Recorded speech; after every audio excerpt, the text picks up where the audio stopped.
रोज एक नई कहानी देखने के लिए चैनल को सब्सक्राइब करें और बेल आइकन दबाना ना भूलें। दिवाली से 3 दिन पहले की सुबह की बात है।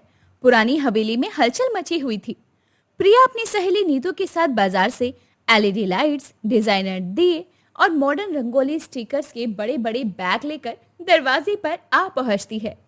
नीतू यार देखना, माँ जी कितनी खुश होगी। इस बार की दिवाली बिल्कुल मॉडर्न और शानदार होगी।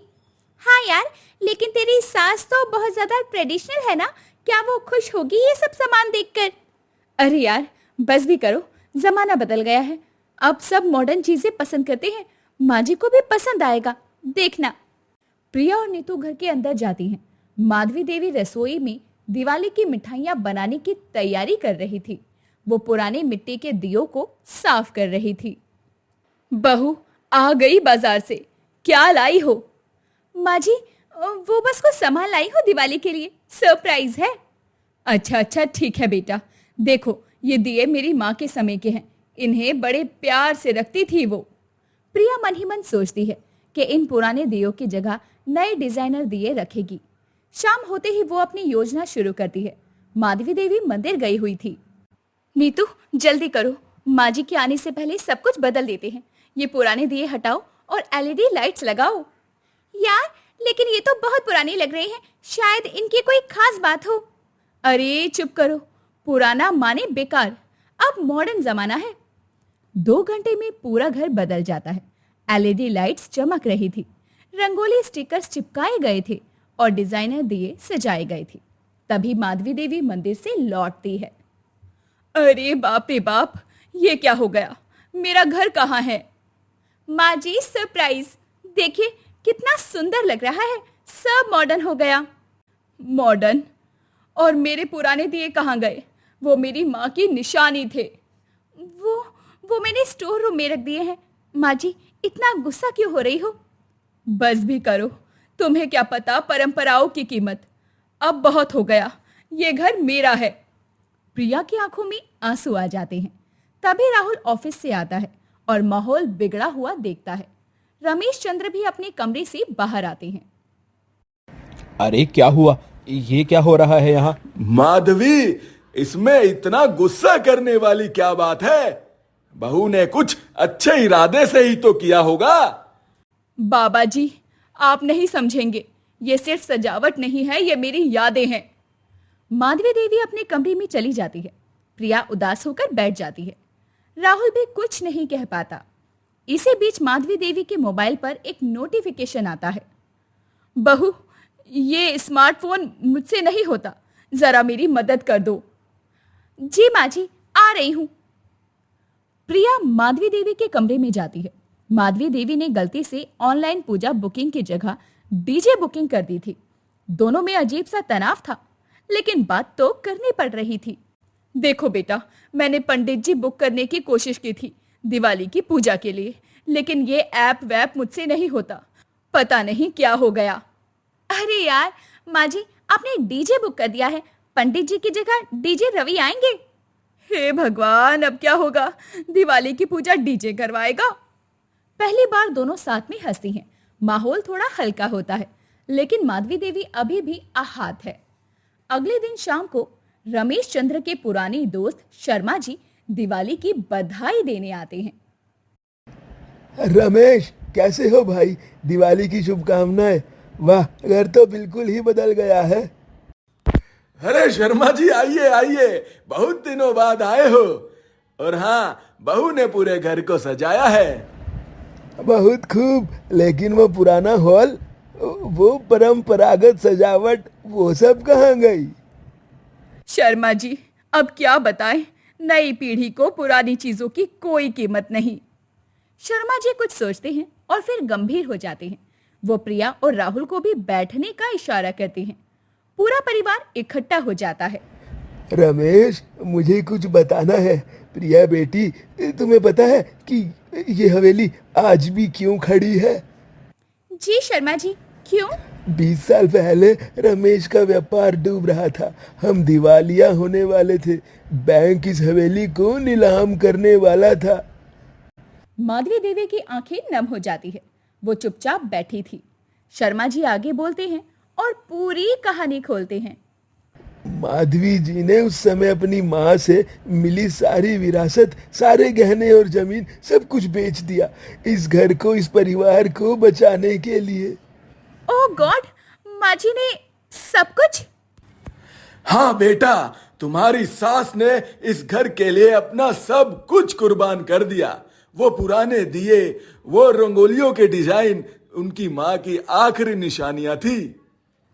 माँ जी, मुझे माफ कर दो, मुझे नहीं पता था। मैंने कितनी बड़ी गलती की। बेटा, तुम्हारी कोई गलती नहीं। तुम्हें कैसे पता होता? राहुल ने कभी बताया ही नहीं। सब राहुल की तरफ देखते हैं। राहुल शर्मिंदा हो जाता है और कुछ नहीं कह पाता। प्रिया उससे सवाल करती है, राहुल, तुमने मुझे क्यों नहीं बताया? क्या मुझे ये जानने का हक नहीं था? प्रिया, मैं नहीं चाहता था कि तुम पर पुरानी बातों का बोझ पड़े। मैंने सोचा कि बीती बातों को जाने देना चाहिए। बेटा, राहुल बीती बातें याद नहीं करता है। यादें तो अच्छी वाली सजोई जाती है। पुरानी चीजों को भूल जाना ही अच्छा है। प्रिया उठकर माधवी देवी के पास जाती है और उनके पैर छूती है। माधवी देवी उसे उठाकर गले से लगा लेती है। पूरा परिवार भावुक हो जाता है। माँ जी, मुझसे गलती हुई है, मैं सब ठीक कर दूंगी, मैं आपसे वादा करती हूँ। कोई बात नहीं बेटा, घर की इज्जत, परिवार का प्यार, यही सब तो है। चलो मैं चलता हूँ, दिवाली पर फिर मिलेंगे। और हाँ, डीजे वाली बुकिंग का क्या हुआ? सब हंस पड़ते हैं।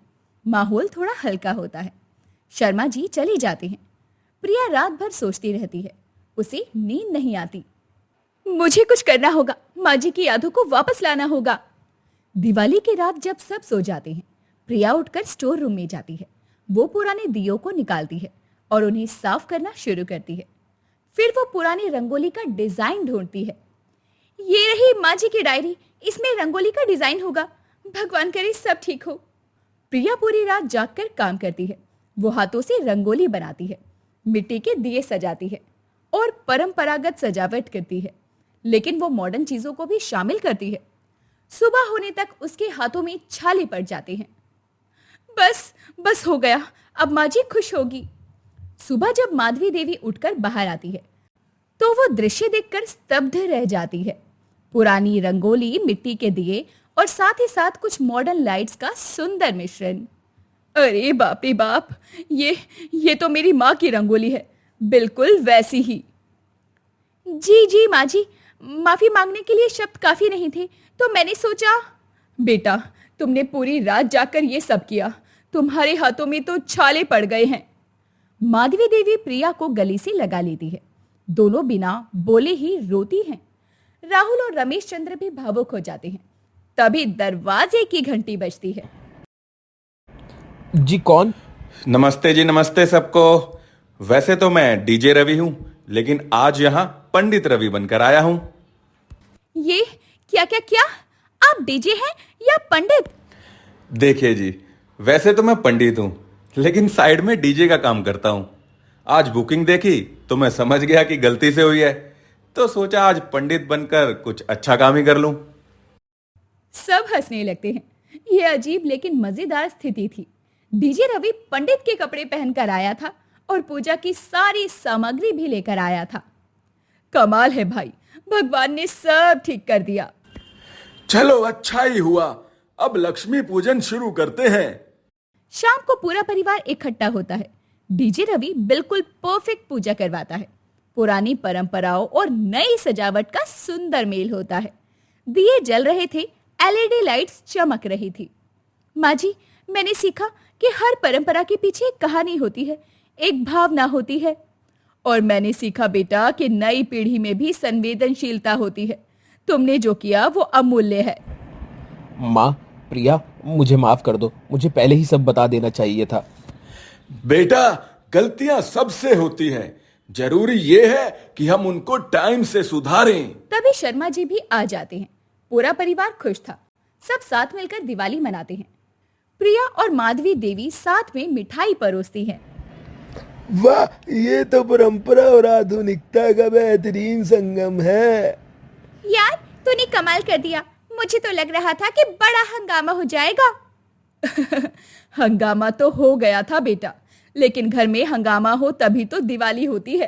बिना हंगामे के त्योहार भी क्या त्योहार। माँ जी सही कह रही हैं। अब समझ गई हूँ कि परिवार में कभी कभी टकराव भी जरूरी होता है, तभी तो हम एक दूसरे को समझ पाते हैं। डीजे रवि अपना डीजे सेटअप लगाता है और हल्का म्यूजिक बजाता है। सब खुशी से नाचते हैं। माधवी देवी और प्रिया साथ में थिरकती हैं। ये दिवाली सबके लिए यादगार बन जाती है। प्रिया माधवी देवी के पैर छूती है और आशीर्वाद लेती है। माधवी देवी उसे गले लगाकर माथे पर चूमती है। खुश रहो बेटा, तुमने मेरी माँ की यादें वापस दे दी। ये सबसे बड़ा उपहार है।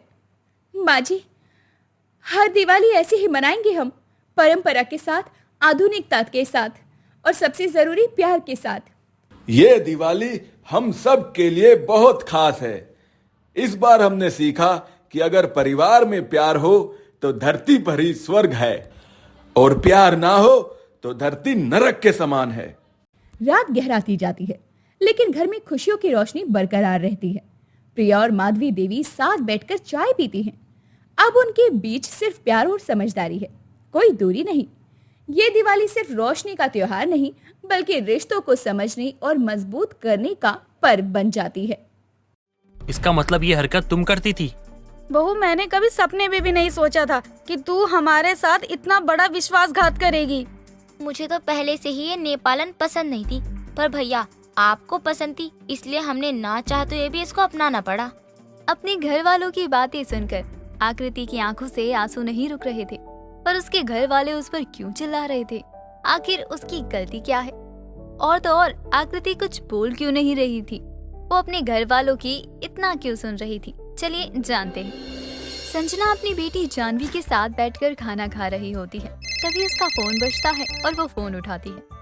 जैसे ही वो फोन उठाती है और कुछ देर बाद बात करती है तो उसके चेहरे पर एक मुस्कान आ जाती है। माँ क्या हुआ? अब इस तरह स्माइल क्यों कर रही है? किसका फोन है? तेरे भाई का फोन है जानवी, वो बहुत जल्दी घर आने वाला है। क्या भैया घर आ रहे हैं? माँ आपने तो मुझे ऐसी खबर सुनाकर खुश कर दिया। मेरा मन तो गार्डन गार्डन हो गया। पर उसने कहा कि वो मेरे लिए एक सरप्राइज लेकर आ रहा है। आखिर वो सरप्राइज है क्या? क्या पता वो आपके और इस घर के लिए एक बहू लेकर आ रहे हो।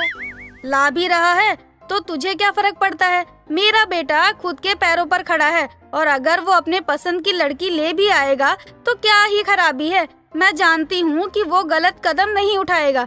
वैसे भी तुझे कैसे पता कि वो मेरे लिए बहू ही लेकर आएगा?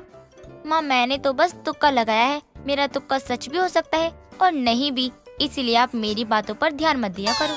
जानवी की बात सुनकर संजना एक बार फिर अपनी बेटी के साथ खाना खाने लगती है। देखते ही देखते 2 दिन बीत जाते हैं और 2 दिन बाद कबीर एक आकृति नाम की लड़की के साथ अपने घर के दरवाजे पर आकर अपनी माँ और बहन को आवाज लगाता है। माँ, जानवी, मैं आ गया, कहाँ हो? बाहर आओ। कबीर की आवाज सुनकर संजना दौड़ती हुई बाहर आती है, जहाँ वो अपने बेटी को एक लड़की के साथ देखती है। कबीर, ये चाइनीज कौन है? माँ, ये आकृति है, इस घर की बहू। और हाँ, ये चाइनीज नहीं बल्कि नेपाली है। और मेरी पोस्टिंग जब नेपाल में हुई थी तो आकृति ने ही मेरा ध्यान रखा था तब। इसने तेरा ख्याल रखा और तूने इससे शादी कर ली। कल को कोई और औरत तेरा ख्याल रखेगी तो तू क्या उससे भी शादी कर लेगा? नहीं माँ, ऐसा नहीं है। इसने ध्यान रखा था मेरा, बस, वो भी बहुत अच्छे से।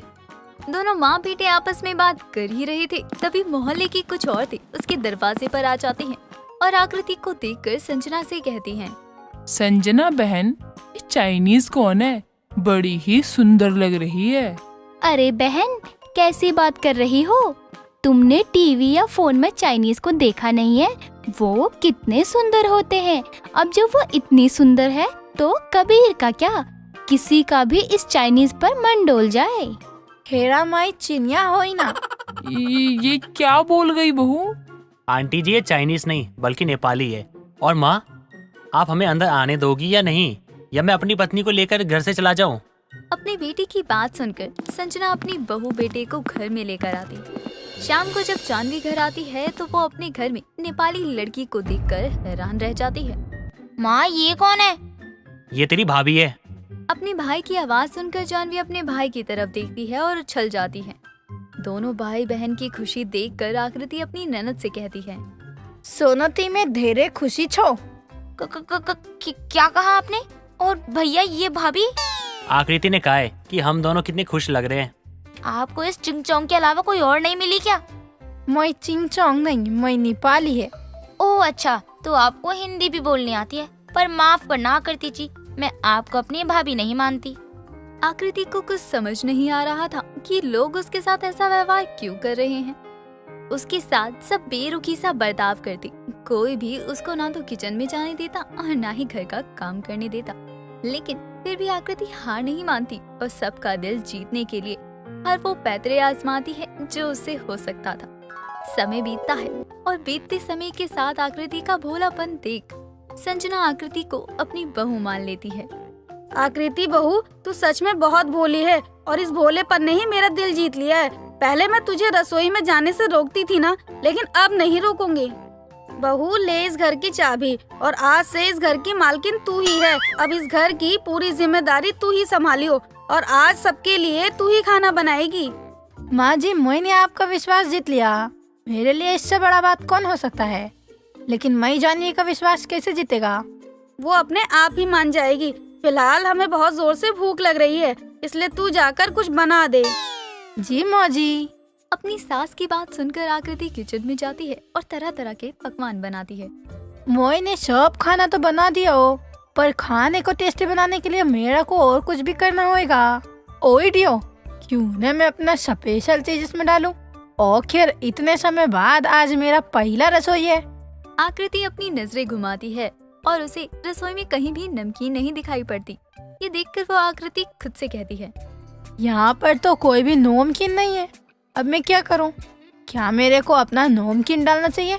पर अगर इनको पसंद नहीं आया तो एक बार डाल के तो देखती मैं, क्या पता है इनको पसंद ही आ जाए। आकृति अपने कमरे में जाती है और नमकीन डालकर सब्जी बना देती है। कुछ देर बाद जब सब खाना खाते हैं तो उन्हें खाने का टेस्ट काफी पसंद आता है। बहू, खाना तो बहुत ही लाजवाब बना है। आखिर तूने इतना अच्छा खाना बनाना सीखा कहाँ से? मौजी को बताऊं? नहीं, अगर मौजी को पता चल गया मैं नमकीन की सब्जी बनाई है तो वो मुझ पर बहुत गुस्सा करेंगी। वैसे भी सब्जी में नमकीन घुल मिल गया है। अरे बहू, कहाँ खो गई तू? मौजी ये खाना हम अपनी माँ से सीखे थे। वो हमको बहुत ही अच्छे खाने बनाने सिखाते थे। जहाँ सभी आकृति की तारीफ कर रहे थे तो वहीं जानवी अपना मुंह सड़ाकर वहाँ से चली जाती है। समय गुजरता है और समय के साथ आकृति हर सब्जी में नमकीन डाला करती। सभी को खाने के लिए वो ऐसे ही देती। एक रात सभी खाने का इंतजार कर रहे थे। आकृति ने आज खाने में बहुत कुछ बनाया था और सभी के ऊपर नमकीन डालकर वो सभी के सामने परोसती है। अब जैसे ही सब खाना खाते हैं तो उन्हें नमकीन का स्वाद आता है। इसमें नमकीन का टेस्ट क्यों आ रहा है? हाँ, आ तो रहा है, पर सभी में नमकीन कौन डाल सकता है? डालेगा कौन? अरे वही डालेगा ना जो खाना बनाता है। आकृति, खाने में नमकीन डाला है तूने? वो मौजी। आकृति, तुम इस तरह से हिचकिचा क्यों रही हो? क्या सच में तुमने सब्जी में नमकीन डाली है? कबीर के बार बार पूछने पर भी आकृति कुछ नहीं कहती और वो चुपचाप खड़ी रहती है। इसका मतलब ये हरकत तुम करती थी? बहू, मैंने कभी सपने में भी नहीं सोचा था कि तू हमारे साथ इतना बड़ा विश्वासघात करेगी। मुझे तो पहले ही ये नेपालन पसंद नहीं थी, पर भैया ये आपको पसंद थी, इसलिए मुझे ना चाहते हुए भी इसको अपनाना पड़ा। अपने घर वालों की बातें सुनकर आकृति की आंखों से आंसू नहीं रुक रहे थे। जानवी भी लगातार उसको उल्टा सीधा कह रही थी। ये देखकर आकृति को अब बर्दाश्त नहीं होता और वो गुस्से में फूट पड़ती है। आप लोगों ने खुद को समझा क्या है? अरे जो मन में आ रहा है वो बोले जा रहे हो। इतने शो में से आप लोग जो खाते आ रहे हैं ना, उन शो भी में नमकीन था। पर जब तक आप लोगों को कोई नहीं पता था तब तक आप तो मेरे हाथों का बहुत तारीफ करते थे। लेकिन अब मैं बुरी बन गया। बात बुरी बनने की नहीं है बहू, बात है नमकीन की सब्जी खाने की। अरे तुझे पता है कि नमकीन हद से ज्यादा खानी सही नहीं होती। तुझे मैंने घर की जिम्मेदारियां ये सोच कर दी थी कि तू सब चीजें अच्छे से संभाल लेगी, और तूने संभाला भी, लेकिन रसोई को अच्छे से नहीं संभाल पाई। इसीलिए आज के बाद तू रसोई में नहीं जाएगी। नमकीन की सब्जी बनाने की आदत से आकृति अपनी रसोई की जिम्मेदारी से हाथ धो बैठती है। जिसके बाद संजना अपने घर में खाना बनाने के लिए एक नौकरानी रखती है। समय यूं ही गुजरता है। संजना अपनी बहू से तो प्यार करती थी, पर वो अपनी बहू को रसोई में जाने नहीं देती, क्योंकि उन्हें नमकीन की सब्जी नहीं खानी थी। दोस्तों, अगर आपको ये कहानी पसंद आई तो इसे लाइक करें, शेयर करें और कमेंट करके बताएं कि कहानी में आपको सबसे अच्छा क्या लगा।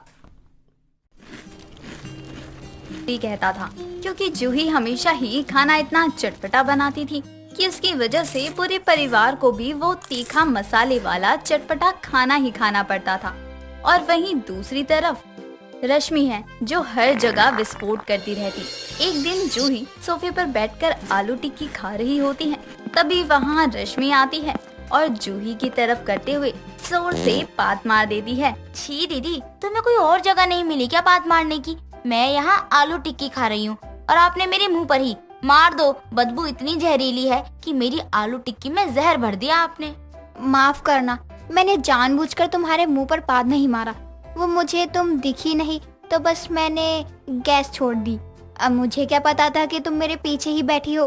हाँ, आपको हर जगह फुसफुसाना होता है तो किसी को देखोगी कहाँ? लेकिन नाक में तो मेरी बदबू गई है ना आपकी, और खाना तो मेरा खराब हुआ ना। वैसे क्या खा रही हो तुम? आलू टिक्की खा रही हूँ, लेकिन तुमने वो खाने लायक भी नहीं छोड़ी है। कोई बात नहीं, लाओ मुझे दो, मैं हूँ ना, मैं खा लेती हूँ। हाँ, तुम ये खाओ ये पदौड़ी वाली आलू टिक्की। जूही और रश्मि एक पदौड़ी और इन दोनों से तंग उनकी सास रमा थी। एक दिन रमा अपनी दोनों बहुओं को बुलाती है। बहुओं, सुन लो तुम दोनों, आज हमें तुम्हारी ननद के लिए लड़का देखने जाना है और मेरे साथ तुम दोनों ही चलोगी, तो ध्यान रहे कि वहाँ तुम दोनों कोई गड़बड़ ना करो। माँ जी, आपको तो यही लगता है कि हम दोनों जहाँ भी जाएंगे कोई ना कोई गड़बड़ ही करेंगे। माँ जी, आपकी बहुएं बहुत समझदार है, हमें भी सही और गलत पता है। आखिर हमारी ननद के लिए हम लड़का देखने जाएंगे तो कोई गड़बड़ की गुंजाइश तो हो ही नहीं सकती ना। हम सब संभाल लेंगे अच्छे से। इसी बात की तो चिंता मुझे सताई जा रही है। तुम दोनों कोई आम बहुएं नहीं हो, एक पदौड़ी है तो दूसरी चटोरी। और मैं अभी बता रही हूँ, तुम दोनों ने कोई गड़बड़ कर दी ना तो मुझसे बुरा कोई नहीं होगा। माँ जी, मैं जिम्मेदारी लेती हूँ कि कोई गड़बड़ नहीं होगी, आज सब अच्छा ही होगा। हाँ माँ जी, इस बात पे तो दीदी के साथ हूँ मैं। चलो, तुम दोनों इतना बोल रही हो तो तुम दोनों की बात मान ले रही हूँ, लेकिन आज तुम्हारी ननद के रिश्ते की बात है, इसीलिए तुम दोनों अच्छे से रहना। कुछ देर बाद रमा अपनी दोनों बहुओं के साथ अपनी बेटी के लिए रिश्ता देखने चली जाती है। रमा लड़के की माँ सुजाता के घर जाती है, जहाँ सुजाता काफी सारा खाने का सामान सामने रख देती है। बहन, मैं आपका ही इंतजार कर रही थी और ये सोच रही थी कि इतनी देर क्यों हो गई, कहीं आपको रास्ते में कोई जाम तो नहीं मिल गया? नहीं बहन जी, रास्ता तो ठीक था, बस अपनी दोनों बहुओं की वजह से थोड़ी देर हो गई। बहुएं? इसका मतलब आप अपनी बेटी को साथ नहीं लाई? नहीं बहन जी, वो क्या है ना, आज उसकी परीक्षा है और मेरे लिए तो शादी परीक्षा दोनों ही जरूरी है, इसीलिए आज मैं आ गई मिलने। कल को बच्चे भी मिल लेंगे आपस में। ये तो बहुत सही सोचा आपने बहन जी, मैं भी ऐसा ही सोच रही थी। अरे आप लोग खाली हाथ क्यों बैठे हैं? ये सब मैंने आप लोगों के लिए ही तो बनवाया है, खाइए ना आप लोग। नहीं बहन जी, खाना पीना तो होता रहता है। वैसे आपका बेटा कहाँ है? यहीं पास में गया है, अभी थोड़ी देर में आता ही होगा। अरे बहुएं, तुम दोनों क्यों शर्मा रही हो? तुम दोनों भी कुछ खाओ, रुको मैं ही दे देती हूँ तुम दोनों को। सुजाता जबरदस्ती रमा की बहुओं को खाने के लिए दे देती है, लेकिन रमा की बहुएं हप्सी दोनों खाने पर तो जैसे तैसे टूट पड़ती हैं, दोनों दबा के खाने लगती हैं। और ये सब देखकर सुजाता भी हैरान हो जाती है। तभी धीरे से रश्मि हाथ मार देती है, जिसकी आवाज किसी को सुनाई नहीं देती। अचानक से ये गंदी बदबू कहाँ से आ रही है? हाँ, मुझे भी आ रही है, शायद कुछ सड़ गया होगा तो इतनी गंदी बदबू आ रही है। ये पदौड़ी पहले पाद मारकर अब खुद ही शरीफ बन रही है। ये बदबू कहाँ से आ रही है? सुजाता को बेवकूफ बना सकती है, लेकिन मैं तो इसकी रग रग से वाकिफ हूँ ना, और वो भी अच्छे से। बहन जी, अभी यहाँ पर बहुत ही अजीब और गर्म माहौल है, हम फिर कभी बाद में मिलते हैं। हाँ, थोड़ी देर में चले जाएंगे, हमने सब तो खा ही लिया है, अब बस ये समोसे रह रहे हैं, वो खा ले फिर चलते हैं। क्यों माँ जी, सही कह रही हूँ ना मैं? नहीं बहू, तू भूल गई, आज तुझे शॉपिंग भी तो करनी थी ना, चल अब जल्दी से। रमा की दोनों बहुएं उसकी बहुत ही बेइज्जती करवाती हैं। रमा को अपनी दोनों बहुओं पर बहुत ही ज्यादा गुस्सा आता है और वो अपनी बहुओं को सुनाती भी हैं। लेकिन रमा की बहुएं रमा की बात हवा में उड़ा देती हैं। ऐसे ही कई दिन निकल रहे थे और दोनों की एक से बढ़कर एक हरकतें भी बढ़ती जा रही थी। कुछ दिनों बाद रश्मि अपने पति आलोक के साथ कमरे में रोमांस कर रही थी। आज तो सच में बहुत ही खूबसूरत लग रही हो। अच्छा, इतनी ही खूबसूरत लग रही हूँ तो क्या बस देखकर ही मन भरोगे? आलोक और रश्मि दोनों एक दूसरे के काफी नजदीक आ जाते हैं और तभी रश्मि एक पाद मार देती है। क्या यार रश्मि, तुम तो कभी भी शुरू हो जाती हो यार। अरे इतना अच्छा मूड था मेरा, लेकिन मेरे मूड की सारी की ऐसी की तैसी कर दी तुमने। अरे ये क्या किया तुमने? हटो तुम मेरे आगे से, मुझे तुमसे बात ही नहीं करनी है। आलोक, तुम गुस्सा क्यों हो रहे हो? ये क्या मैंने कोई जानबूझ के थोड़ी किया है। अब गैस पर किसी का जोर थोड़ी है जो मैं गैस को रोक लूं। तुम भी ना खामखा ही गुस्सा कर रहे हो। अच्छा, मैं बिना बात के गुस्सा कर रहा हूँ? और तुम्हारा जो ये काम है ना, तुमने जो ये कांड किया है, पाद मारा है तुमने, अरे उसका क्या? तुम तो तारीफ के काबिल तक नहीं हो। आलोक को रश्मि पर बहुत गुस्सा आता है और आलोक रश्मि पर गुस्सा करके वहाँ से जा ही रहा होता है कि तभी जूही एक बहुत बड़ी सी प्लेट में नूडल्स लेकर आती है। हाँ आओ आओ, तुम्हारी ही कमी थी। आओ भाग हमारे, एक पदौरी तो कमी थी घर में जो तुम भी आगे चटोरी कहीं की। देखना एक दिन तुम भी ना ये ठूस ठूस के ना इसकी तरह पदौरी बन जाओगी, तब मत कहना मुझसे, समझी तुम? क्या जेठ जी, आप कहीं और का गुस्सा मेरे ऊपर क्यों निकाल रहे हो? मैंने आपका ऐसा क्या बिगाड़ दिया जो आप मुझे इतना सुना रहे हो? मैं तो बस यहाँ नूडल्स ही लेकर आ रही थी ना। बिगाड़ा तुमने नहीं, बिगाड़ा तुम दोनों ने मेरा। तुम लोगों से तो मुझे कुछ कहना ही नहीं है, क्योंकि तुम लोगों के साथ मैं जितनी देर रहूंगा ना, एक को खाते हुए देख के मेरा खाने का मन नहीं करेगा, और दूसरे को क्या बोलूं मैं। छोड़ जो ही इन्हें, ये तो बिना बात के ही बोलते रहते हैं। तुम नूडल्स लेकर आई हो ना, चलो हम दोनों मिलकर नूडल्स ही खा लेते हैं। वैसे भी मुझे काफी ज्यादा भूख लग रही है। अच्छा हुआ तुम नूडल्स ले आई। रश्मि और जूही दोनों मिलकर नूडल्स खाने लगते हैं। दोनों की चटोरेपन और पदौड़ेपन अब रमा को बहुत ही ज्यादा तंग करने लग गया था। कोई भी रमा की बात सुनता ही नहीं। ऐसा कई दिनों तक चलता रहता है। कुछ दिनों बाद रमा सुबह सुबह सबके उठने से पहले रसोई में ताला लगा देती है और कुछ देर बाद जब उसकी दोनों बहुएं उठती हैं और रसोई में लगा ताला देखती हैं तो हैरान रह जाती हैं। माँ जी, ये क्या है? क्या हुआ बहुओं, तुम्हें दिखाई नहीं दिया क्या? खैर कोई बात नहीं, मैं बता ही देती हूँ। अब से रसोई का ताला मेरी मर्जी से ही खुलेगा, और अगर कुछ काम है तो पहले मुझे बताना होगा। माँ जी, लेकिन आपने रसोई में ताला क्यों लगाया? और रसोई में तो काम पड़ता ही रहता है ना। तुम दोनों की खुरापाती की वजह से मैंने ताला लगाया है। कुछ भी अटरम सटरम खा लेती हो, जिसका भुगतान हम घर वालों को करना पड़ता है। इसीलिए अब खाना पीना मेरे हिसाब से होगा। माँ जी, ये तो गलत है ना। और आपको क्या लगता है कि अगर हमें कुछ खाना होगा तो हम रसोई खुलने का ही इंतजार करेंगे? हम कुछ बाहर से भी तो खा सकते हैं ना। बस यही तो। अब मैं भी देखती हूँ कि बाहर से भी कैसे खाओगी। जब हाथ में पैसे ही नहीं होंगे तो क्या कर लोगी दोनों? और बिना काम के तुम लोग बाहर नहीं जाओगी। जब भी जाऊंगी मैं साथ में जाऊंगी। रमा अपनी बहू के सर पर हमेशा खड़ी रहती। अब वो दोनों ही जाने कि कैसे वो अपनी सास का सामना करके अपने मन की करेंगे या रमा के नए नियमों को मान लेंगे। दोस्तों, अगर आपको ये कहानी पसंद आई तो इसे लाइक करें, शेयर करें और कमेंट करके बताएं कि कहानी में आपको सबसे अच्छा क्या लगा।